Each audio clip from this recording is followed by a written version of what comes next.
कभी ट्रांसफ़र करते हैं वापस लिस्ट रुका देते हैं, कभी पार्षद मनोनीत करते हैं 2 घंटे बाद रोक देते हैं। ये सरकार हर चीज़ में रोल बैक पर है, कोई निर्णय नहीं कर पा रही है। कांग्रेस की स्थिति लोकसभा चुनाव से भी बेटर रहेगी। अगर गठबंधन से लड़े तो 7 सीटें जीतेंगे और लोकसभा चुनाव से भी बेटर रहेगी। अब हरियाणा ने कल जो फैसला किया है, सुप्रीम कोर्ट का फैसला आ गया बाद में, अब तो बीजेपी की गवर्नमेंट उसको लागू कर रही है। इसका मतलब बीजेपी की 37 फैसले के पीछे अच्छी पैरवी नहीं की, इसलिए वहाँ पर ये फैसला हुआ। ये चीज़ फिर वापस बीजेपी के लिए बहुत घातक सिद्ध हुई। परिवारवाद पर कितना इफेक्ट रहने वाला है आपकी बात? क्या पार्टी परिवार के आसपास ही टिकट वितरण करेगी या फिर नए चेहरों पर भी दाव खेल सकती है?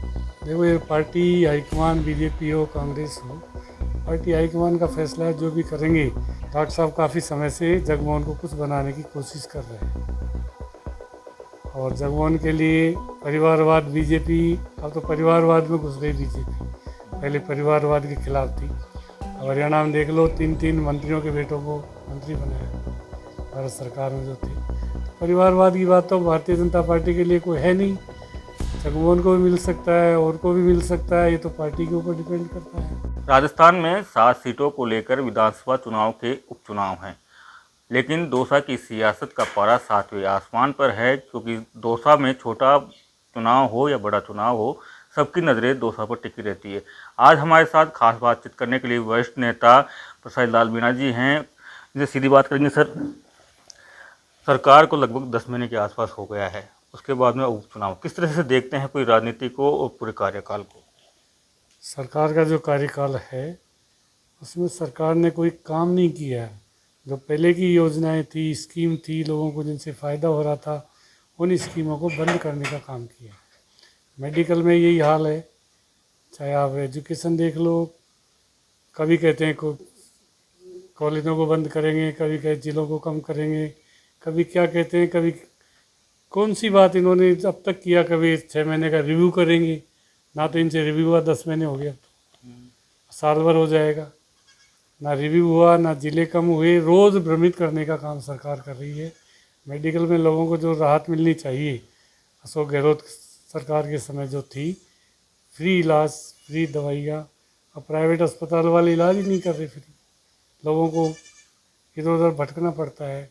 SMS की हालत देख लो आप, वहाँ पर व्यवस्थाएं जो कितनी चरमरा गई है, कितनी अव्यवस्थाएं हो रही है, कितनी भीड़ होती है, लोगों का इलाज नहीं होता। तो मंत्री जी को या सरकार को करना चाहिए कि सब चीज़ें व्यवस्थित हो, लोगों को फ़ायदा मिले, और निश्चित रूप से आम आदमी चाहता है सरकार की नीतियों का फ़ायदा मिले। पर ये सरकार की जो भी नीतियाँ हैं, जो भी इन्होंने कहा, अभी कभी ट्रांसफ़र करते हैं वापस लिस्ट रुका देते हैं, कभी पार्षद मनोनीत करते हैं 2 घंटे बाद रोक देते हैं। ये सरकार हर चीज़ में रोल बैक पर है, कोई निर्णय नहीं कर पा रही है। तो निर्णय करने की जो स्थिति है, शायद वो भजन लाल जी की कमजोरी हो सकती है या दूसरे मंत्रियों की हो सकती है। मैं तो कहूँगा निर्णय किया जो करना चाहिए, कोई भी निर्णय हो, एक बार कर दिया उसको लागू करना चाहिए। ट्रांसफर पर बाद में बात आऊँगा, लेकिन अभी उपचुनाव है, 7 सीटों पर उपचुनाव है, किस तरह के देखते हैं, कौन से मुद्दे ऐसे हैं जो हावी रहेंगे? क्या कांग्रेस कौन से मुद्दे लेकर जनता के बीच में जाएगी? देखो, 7 सीटों में से कांग्रेस 4 सीटों पर कांग्रेस के विधायक थे, 3 सांसद बन गए, एक डेथ हो गई। 4 सीटों में तो कोई टंटा है नहीं। अभी समझौता होगा कि नहीं होगा, ये हाईकमान जाने, पर समझौता होगा तो सारी सीटें जीतेगी। और ये 4 सीट में तो समझौता हो या नहीं हो, कांग्रेस जीते ही जीतेगी। 3 सीट की जहाँ तक बात है, BAP की है, आपकी RLP की है, ये जो चीज़ें 2 सीट है उसकी अलग बात है। एक विधायक के BJP के एक्सपायर हुए हैं, उनकी अलग बात है, क्या होगा।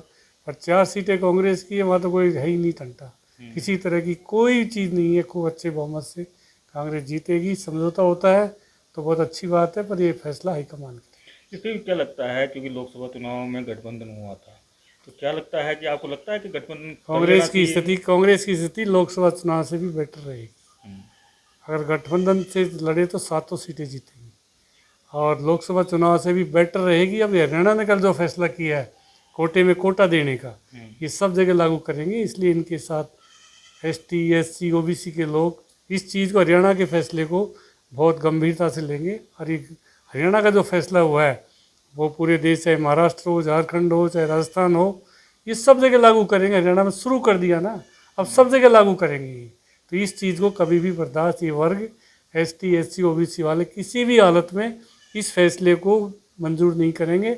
इसलिए ये हरियाणा का जो फैसला है ये भी निश्चित रूप से बीजेपी के लिए घातक सिद्ध होगा। लेकिन सर यही मुद्दा पूरे लोकसभा चुनाव में भी रहा था, रिजर्वेशन को लेकर, क्रीमी लेयर की भी बातें आई। क्या लगता है कि ये कितना नहीं तो उसका आगे तक जाएगा? उसका नतीजा अच्छा आया ना। अगर ये मुद्दा हुआ, सुप्रीम कोर्ट का फैसला आ गया बाद में, अब तो बीजेपी की गवर्नमेंट उसको लागू कर रही है। इसका मतलब बीजेपी की 37 फैसले के पीछे अच्छी पैरवी नहीं की, इसलिए वहाँ पर ये फैसला हुआ। ये चीज़ फिर वापस बीजेपी के लिए बहुत घातक सिद्ध होगी।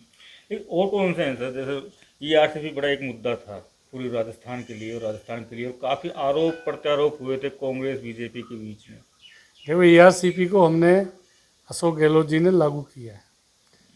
2200 करोड़ रुपए उसके लिए, 22,000 करोड़ रुपए उसके लिए हमने मंजूर किए हैं। काम उसका शुरू कर दिया। नवनेरा बांध पूरा हो गया। उसी नवनेरा बांध को तो ये पानी लाएंगे, और कहाँ से लाएंगे पानी? कांग्रेस ने बनाया वो। इन्होंने क्या बनाया? 1 साल में 10 महीने में इन्होंने 1 पैसा भी ERCP पे खर्च नहीं किया। MP गवर्नमेंट ने जो हमारा समझौता था, वसुंधरा जी के समय जो समझौता हुआ, अगर उसमें हेर फेर करते हैं तो राजस्थान के हितों के साथ कुठाराघात है। और वो ERCP का पानी, पीने का पानी भी नहीं मिल पाएगा अगर उस समझौते से मध्य प्रदेश गवर्नमेंट की दबाव में आकर भारत सरकार ने छेड़छाड़ की, तो राजस्थान को पीने का पानी भी नहीं मिलेगा। ये सर क्या लगता है, लेकिन उसके बाद अगर मैं दौसा की राजनीति की बात करूं, तो उससे पहले अगर मैं कहूं कि परिवारवाद का कितना इफेक्ट रहने वाला है, आपकी बात क्या पार्टी परिवार के आसपास ही टिकट वितरण करेगी, या फिर नए चेहरों पर भी दाव खेल सकती है? देखो ये पार्टी हाईकमान बीजेपी हो कांग्रेस हो, पार्टी हाईकमान का फैसला है। जो भी करेंगे वो पार्टी हाईकमान करेगी। मैं तो कुछ कह नहीं सकता परिवारवाद में होगा कि नहीं होगा, ये तो पार्टी हाईकमान के ऊपर डिपेंड करता है। दौसा की राजनीति की बात कर लेते हैं कि दौसा में बड़ा पेच फंसा हुआ है और सबसे बड़ी अबूझ पहली बन गए हैं जगमोहन मीणा। क्या कुछ सोचते हैं आप, क्या कुछ मानते हैं किस तरह की राजनीति चल रही है दौसा में? डॉक्टर साहब काफ़ी समय से जगमोहन को कुछ बनाने की कोशिश कर रहे हैं, और जगमोहन के लिए परिवारवाद बीजेपी, अब तो परिवारवाद में घुस गई बीजेपी। पहले परिवारवाद के खिलाफ थी। अब हरियाणा में देख लो, 3 मंत्रियों के बेटों को मंत्री बनाया भारत सरकार में जो थे। तो परिवारवाद की बात तो भारतीय जनता पार्टी के लिए कोई है नहीं। जगमोहन को भी मिल सकता है और को भी मिल सकता है, ये तो पार्टी के ऊपर डिपेंड करता है। और टिकट का फैसला तो पार्टी हाईकमान करेगा, चाहे बीजेपी हो चाहे कांग्रेस। लेकिन उसके बावजूद क्या लगता है सर, जिस तरीके से दौसा की राजनीति चल रही है, आपने कहा जैसे लिस्ट जारी हुई थी, तो यहाँ से भी एक लिस्ट जारी हुई थी प्रिंसिपल्स की, उसको लेकर काफ़ी गहमा गहमी हो गई थी दौसा में, और दौसा के बाद में पूरे राजस्थान में। देखो मंत्रिमंडल की सामूहिक जिम्मेदारी होती है। कोई एक मंत्री फैसला करता है तो पूरी सरकार का फैसला माना जाता है।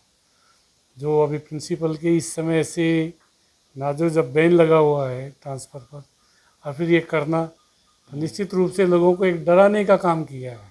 और डराने का काम जो करता है निश्चित रूप से उसको कोई अच्छा नतीजा नहीं मिलता है। वापस कैंसिल भी हुआ, वापस हुए, पर ये अच्छी राजनीति नहीं है। हम कर्मचारियों को राजनीति का टारगेट बनाए, ये अच्छी नहीं है। मैं इसकी निंदा करता हूँ।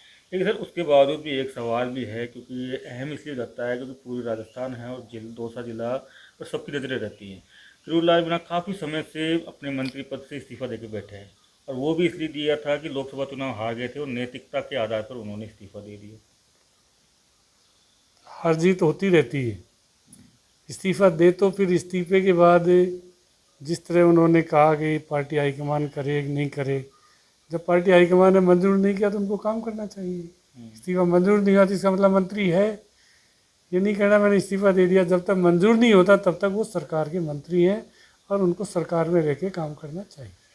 एक सवाल और है, काफ़ी दिनों से टीचर्स के, जो महिला टीचर्स, उनके कपड़ों को लेकर काफ़ी विवाद है। जिस तरीके से शिक्षा मंत्री ने जो कहा, हालांकि उनका जवाब भी आया कि मैंने इस तरीके से कहा नहीं। क्या कुछ लगता है कितना उचित है इस तरीके के शब्दों का प्रयोग करना? अब उन्होंने किस भावना से कहा ये तो मुझे पता नहीं, पर शिक्षा मंत्री जी को ऐसा नहीं करना चाहिए। शिक्षा मंत्री का तो आदेश ही पर्याप्त होता है। एक सर्कुलर ड्रेस कोड निकाल दे पूरे प्रदेश के लिए, वही बहुत पर्याप्त होता है। इस तरह का स्टेटमेंट उनको नहीं देना चाहिए। नहीं देना चाहिए। धन्यवाद बातचीत करने के लिए। तो ये थे पूर्व स्वास्थ्य मंत्री प्रसाद लालना, जिन्होंने बीजेपी पर जमकर हमला बोला है। संदीप मीणा, दौसा, राजस्थान तक।